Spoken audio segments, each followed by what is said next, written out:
53,750 पदों पर आयोजित हुई चतुर्थ श्रेणी कर्मचारी भर्ती में हर दिन एक नया विवाद सामने खड़ा हो जाता है। आपको बता दें कि पहले इस भर्ती में पदों को बढ़ाने की मांग ने जोर पकड़ा, तो उसके बाद जब परीक्षा आयोजित हुई तो उसके बाद ओएमआर शीट घोटाले के भी आरोप लगे। हालांकि एजुकेशन नगरी ने कई ऐसी अंक तालिकाएं बोर्ड को सौंपी और उनकी जांच के भी जो बोर्ड है उन्होंने वो जांच भी की थी। तो वहीं पिछले दिनों एक मामला हाईकोर्ट पहुंचा था जिसमें एक एक्स सर्विसमैन जिसके नंबर माइनस में थे, उसने कोर्ट में ये याचिका लगाई थी कि जब 0 अंक वाले को ये नियुक्ति प्रक्रिया में शामिल कर सकते हैं तो फिर माइनस वाले को क्यों नहीं ले सकते, उनकी सीटें भी खाली रह रही हैं।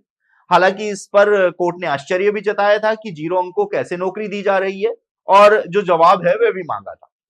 आपको बता दें कि एक्स सर्विसमैन के प्रॉपर कैंडिडेट नहीं मिलने के चलते इन सभी को जनरल कैटेगरी में डाला गया और 0 अंक यानी कि जिसके माइनस में अंक नहीं है, अगर 0 अंक भी है तो वह चयन प्रक्रिया में शामिल किया गया। लेकिन सबसे बड़ा सवाल तब खड़ा हुआ कि योग्य अभ्यर्थी होने के बावजूद भी आखिर 0 अंकों वाले अभ्यर्थियों का चयन कैसे हो रहा है। कुछ ऐसे एक्स सर्विसमैन थे, उन्होंने हमसे संपर्क किया और अपनी जो ओएमआर शीट है वह हम तक पहुंचाई। इन एक्स सर्विसमैन के अगर बात करूं, अलग अलग ओएमआर शीट हैं, किसी के 12 नंबर आ रहे हैं, किसी के 18 नंबर आ रहे हैं नॉर्मलाइजेशन के बाद, किसी के 24 नंबर आ रहे हैं, किसी के 30 नंबर आ रहे हैं। लेकिन इन एक्स सर्विसमैन को चयन प्रक्रिया में शामिल नहीं किया गया। जब इन्होंने परिणाम देखा, 2 गुना की लिस्ट में इनका नंबर नहीं था, तो इन्होंने कर्मचारी चयन बोर्ड पर जाकर गुहार लगाई। तो कर्मचारी चयन बोर्ड से इनको जवाब मिला कि इन्होंने जो ई ऑप्शन है, या कि 5वां जो विकल्प है वो नहीं भरा था, जिसके चलते इनको भर्ती प्रक्रिया से बाहर कर दिया गया।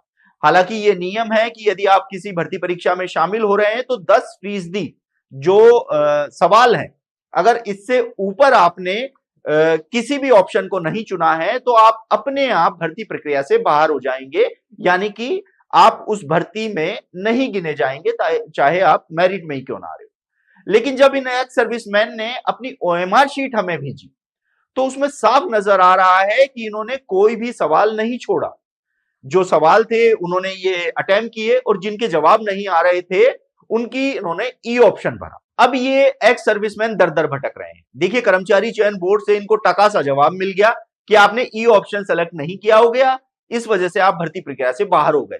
लेकिन जब ओएमआर शीट कर्मचारी चयन बोर्ड को दिखाई गई, उनके सामने रखी गई, तो भी उनकी आंखें बंद ही रही। उन्होंने ये जहमत नहीं उठाई कि इतनी बड़ी गलती कर्मचारी चयन बोर्ड से हो गई है तो इसका सुधार कैसे होगा, और उन एक्स सर्विसमैन को वहां से टरका दिया। अब हालांकि एक्स सर्विसमैन हाईकोर्ट का दरवाजा खटखटा चुके हैं। इन्होंने अपनी याचिका भी लगा दी है कोर्ट में कि इनके सवाल सही होने के बावजूद, इनके 12, 18, 20, 24, 30 नंबर आने के बावजूद भी इनको चयन प्रक्रिया से बाहर क्यों किया गया है, इसकी वजह नहीं बताई गई है।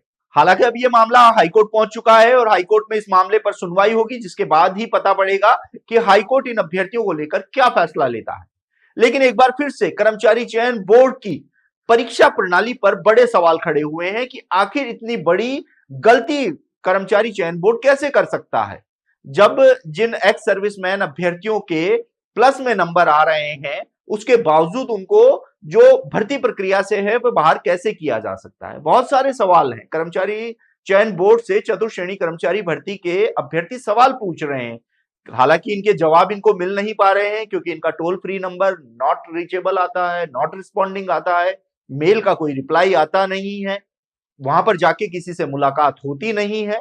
लेकिन इसके बावजूद भी कर्मचारी चयन बोर्ड की यह जवाबदेही बनती है कि आखिर क्यों परिणामों में ऐसी गड़बड़ियां सामने आ रही है।